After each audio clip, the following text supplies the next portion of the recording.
Jack Little Solutions is assisting nonprofit and government agencies achieve greatness in the 21st century. In this edition of Quintin's Close-Ups, I sit down exclusively with entrepreneur Jack Little one-on-one. And if you haven't already, subscribe to my YouTube channel and download my free Quintin's Close-Ups app in your Apple or Google Play stores. And listen to this interview Thursday on iHeartRadio. Jack Little, welcome to Quintin's Close-Ups. Thank you, Quintin. Great to be with you. Well, I appreciate it greatly. Obviously, you are a nonprofit guru. You're a nonprofit professional and an entrepreneur. And you were just telling me off camera, hey, Jack Little Solutions, you all assist nonprofits and government agencies to succeed in the 21st century. Yeah. And also, you are a man of God because you are a pastor of the local church. I sure am. Jack Little, a pastor and a nonprofit professional and an entrepreneur. Who else is Jack Little these days? Jack Little's a man that tries to serve people, help people, and help them to succeed and have better lives. Better lives. Yeah, it could be the homeless, it could be, executives, it could be whoever.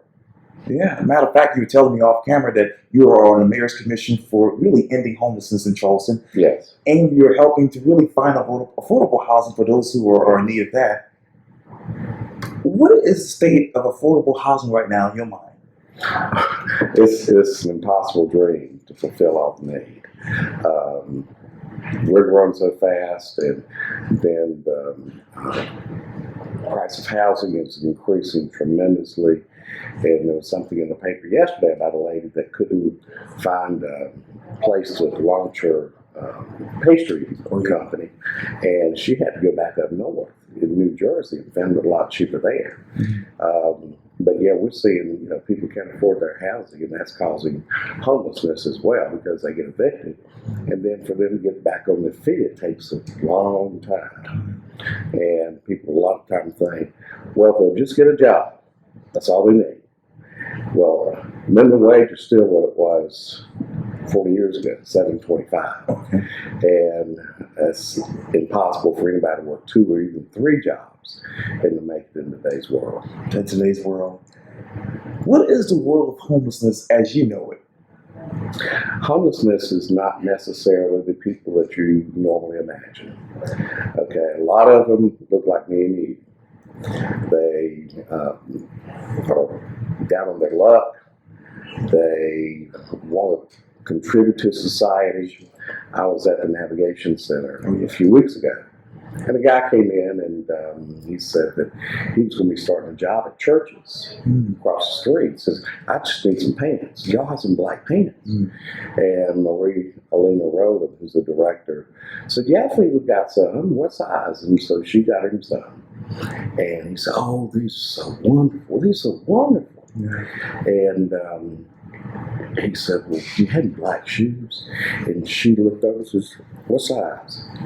And he says, 9.5. Wow. She says, I've got some right here. Wow. And it was like a God thing, Yeah. And that guy was just so excited. Are you kidding me? He says, these are new and they got rubber soles. And, that's the kind of people that go in to the Navigation Center. And it's not the typical person who you think may be your constant, the habitual homeless person, might be on drugs or drinking. No, there's very few like that. Right, you're absolutely right. Let me get back to your business, Jack Little Solutions. Obviously, as I mentioned, you're assisting nonprofits and government agencies to succeed in the 21st century. Let me ask you a basic question. How? Well, a lot of them need money. I've helped several in raising money for their special events and even their operating budgets. I've seen very, very fine organizations and worked with some very fine organizations in doing that. I've also worked with the South Carolina Commission for Minority Affairs and helped them in creating a strategic plan last year. And I'm looking forward to maybe getting back with them and helping them do some field work as well as helping empower the low-income communities and individuals so that they too can become economically successful. Obviously, your history reads like this. In his career, Jack has assisted with the challenges of businesses to lead them to greatness. The most recent business was struggling to meet its budget of less than $300,000 to concede it in 2016 to more than 1.8 million in revenue. What's that general process like in your mind? Well, I served there at East Cooper Community Outreach for 12 years, and when I went there, they had a budget of less than $30,000, and they wouldn't even make it now. So first thing I knew is that people didn't know who Echo was. Right. So I started meeting people and bringing them in, showing them around, and that's the first thing, is make people aware. I started a marketing campaign where I was doing news articles and TV interviews, news stories, where people became exposed to who Echo was. And my goal was to make Echo the sexiest nonprofit in East Cooper. And we became that way. We started, I know I'm going to echo. We started raising money. We had a campaign that we exceeded. And every year since, that went by, we never ran short. And we always, were ahead of the game. Sure. And then when I left in 2017, the budget was over $1.8 million. And it was a thing where, there were so many great services and so many nonprofits had that gift to bring people in and show and tell them what you do, because they don't know. They just see a name and see maybe services, but they don't understand what's all in those services. And of course, at Echo, they helped me fill a couple of my tubes plenty of times. So. Oh, that good. Yeah, one, two, three, four. The dental clinic went from just an emergency clinic to a full service clinic where it's doing cleaning, restoration, also doing fillings, and then also partial now. And sometimes maybe minor surgery, but there's a tremendous group that works in there, and dedicated staff and dentists that go there. Oh, you're absolutely right. Aren't they wonderful? They're very good people. They are. Let me get back to your history again. It says this: in his career, Jack has assisted with the challenges of businesses to lead them to greatness. What are the challenges of local business now today in your mind? One is leadership and having strategic plans.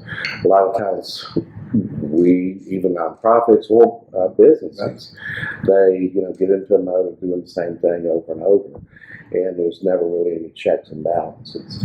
And I've come across a program called Clear Impact that I offer, that helps people not only set their goals and objectives and how they're going to get it done step by step, but also it monitors everything. And you can put it up on the computer, and everyone works from a common sheet. And you can see how projects are progressing or how they're not progressing, and what you can do to maybe get involved to help that person succeed.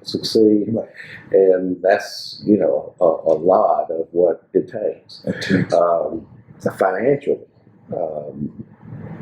problems, of course, with a lot of them. And a lot of that depends on, what they're doing, how they're getting their word out, what kind of outreach do they have to their potential clients, and how do they build relationships. And that's the most important thing I learned back in the 80s, was relationships. I was a gung-ho church planter in Georgia, and no matter who was standing in the way, I was in Atlanta church, and my director told me, Jack, you've got to have the relationships. Tough lesson to learn for somebody who's supposed to get going and see results. Exactly right. You've obviously been getting results over the years. What is your secret to maintaining relationships? Well, you love people. You accept people as they are. And, you keep in contact with them, you remember them. And, sometimes I don't remember people's names, but I remember their faces. And as I talk with them, things come back. And, it's just a genuine care. And I would say it's a Christian love that I have. It's just the Lord living inside of me. Sure, you're absolutely right. And let me go back to your website, because again, the mission says this: Our mission is to assist organizations successfully address their challenges to create thriving futures. Many of today's organizations are searching for ways to succeed in a highly competitive world of economic growth.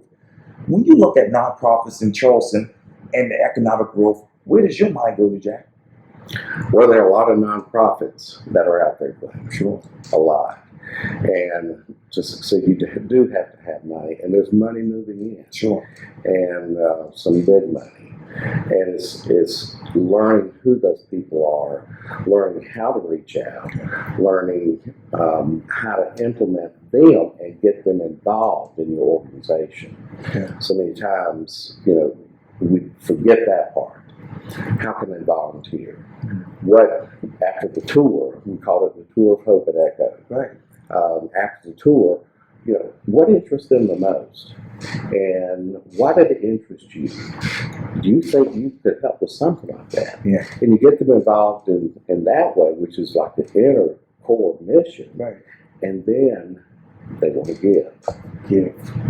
Because it's part of them then. That's right. Exactly right.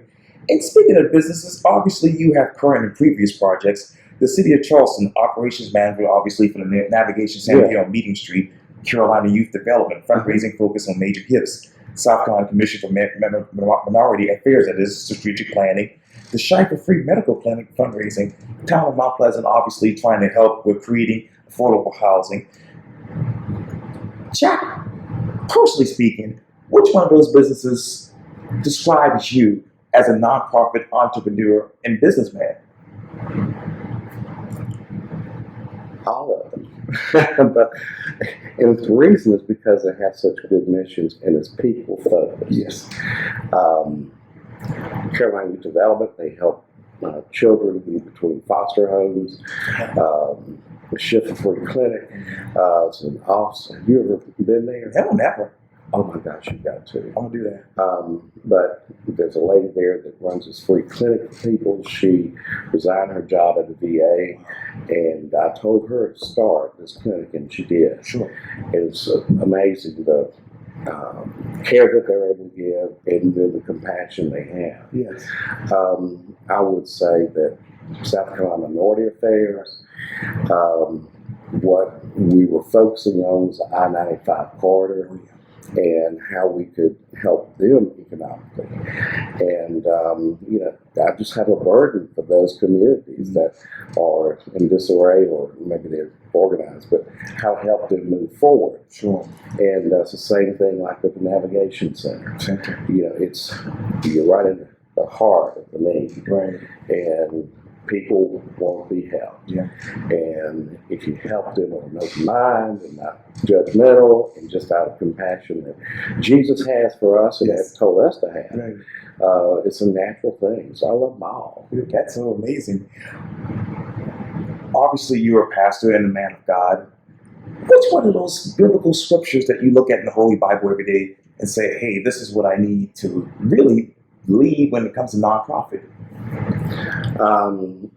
When you help the least of these, my brethren, you've done it unto me. In Matthew 25. Matthew 25. Yeah. And, honestly, when I'm working directly with people, that's the closest I ever feel to Jesus. It's like, I'm not him, but it feels like, he's really using me at that point.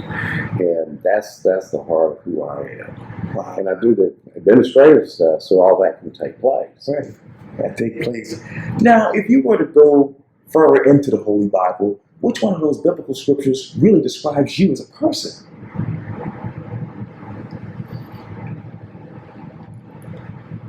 Judge not lest you be judged. No. I would say in Galatians, where it talks about humility. Right. I'm not one to self-promote. And, I just try to serve and, accolades and all that kind of stuff. We've won awards at Echo, right. When I work with the Charleston Baptist Association. But to me, that's just a plaque on the wall. I think, what's really telling is what you're doing every day. In fact, we won a National Association of the Year for the Charleston Baptist Association. Wow. And my assistant said, Jack, what are we going to do now? We just keep doing what we've been doing and growing and just, seizing opportunity that God's opening for us. Oh, man, that's amazing. Well, Jack Little, thank you so much for your time. And again, welcome to Quintin's Close-Ups. Well, thank you, Quintin. It's been great. You're a great guy. Oh, thank you greatly. Appreciate you. You've got a tremendous love in your heart. Yes, sir. God is great. He is. Yes, sir. Yeah, thank you greatly. Thank you. Happy Thanksgiving. Likewise. Thank you. Yeah, you're welcome.